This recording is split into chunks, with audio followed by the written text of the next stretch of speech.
I'm Charlie, the guy in the hat. I wanted to write something about a subject that is very close to my heart, and that's part of the reason why I decided to start this channel. Now, there are a lot of reasons behind that, but one thing that sparked my interest in the correlation between sports, history, politics, and sociology was Jackie Robinson, who was one of my childhood heroes, despite the fact that he died 15 years before I was born.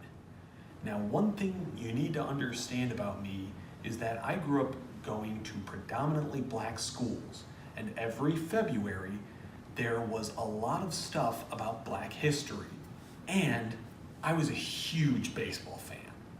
Jackie Robinson's face was alongside Martin Luther King and Rosa Parks all over the school, and because he was a baseball player and I was a small kid who loved baseball, I decided that I wanted to learn more about him. I would later write a report about him, and that helped kick off my interest in history in general. Another thing that you need to understand about me is that I'm autistic. And something that you need to understand about us autistic people, for those of you who don't know, is that we have special interests that we can be pretty highly focused on. For me as a child, my special interests were Thomas the Tank Engine and baseball. My favorite team was, and still is, the Detroit Tigers, and I became absolutely obsessed with finding out as much as I could about the Tigers and later Jackie Robinson as well. As a child, I can't deny that I had a very romantic view of Robinson. When I was around 9 or 10 years old, I read an article in Sports Illustrated for Kids about Robinson's life that talked briefly about his childhood and how when he was young, a white girl in his neighborhood called him the N-word while her father threw rocks at him. While admittedly this affected me, I don't think it truly sunk in till I was in my 20s and I started to read a book on classic American sports writing in which an old article from the 50s is reprinted and talks about Robinson's tumultuous relationship with the media at the time.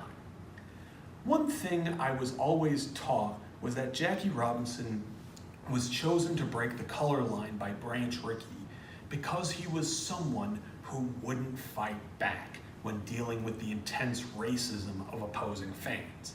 As a child, the way it was taught to me is that this would eventually break down the hatred and eventually he would become an iconic, beloved figure in American sports.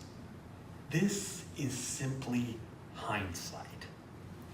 Robinson was a very good player, but he would also deal with a lot of pressure in breaking the color barrier by doing things like running over a pitcher on a bunt, or sometimes being very aloof to the media. Stop me if this sounds familiar. In addition to being a very good ball player, Robinson was a black man who was in a white man's world and had to deal with the extreme backlash for being so. This was a time period where the vast majority of schools in a large chunk of the United States were still legally segregated, and he was the first black player to play Major League Baseball, which at the time was the biggest sports league in the country. This thrust him into the kind of visibility that is difficult to comprehend and put him in the kind of bright spotlight that can burn holes through the stage. He was a hugely visible black figure in the early days of television, which was crucial to the early days of the civil rights movement. And that brings me to a point I want to make about why I do this.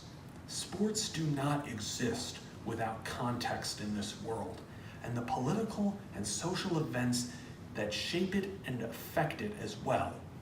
I believe that this has always been the case, and that it is ignorant to think otherwise. I know that a lot of people view sports as a simple escape from the problems of the rest of the world, but they are just as much a part of the world as its problems. And this brings me back to Jackie Robinson. To me, he shows in a lot of ways that sports are not only affected by the rest of the world, but they also have the ability to change it. Think about it. Jackie Robinson's first season with the Dodgers was in 1947. Brown versus Board was 7 years later. The Voting Rights Act wouldn't pass until nearly a decade after his retirement from baseball. So it goes to show that sometimes sports can be ahead of the curve at showing the world what the future will look like. And on that note, I'd like to come back to my point about me being autistic. Sports and history are two of my biggest special interests as a person. And for me, I like finding out more about those contexts. I believe that sports can tell us a lot about a place and its culture, in addition to doing something that encompasses some of my special interests. I'm a very big believer in having a sense of purpose in life, and that my own sense of purpose is to tell stories.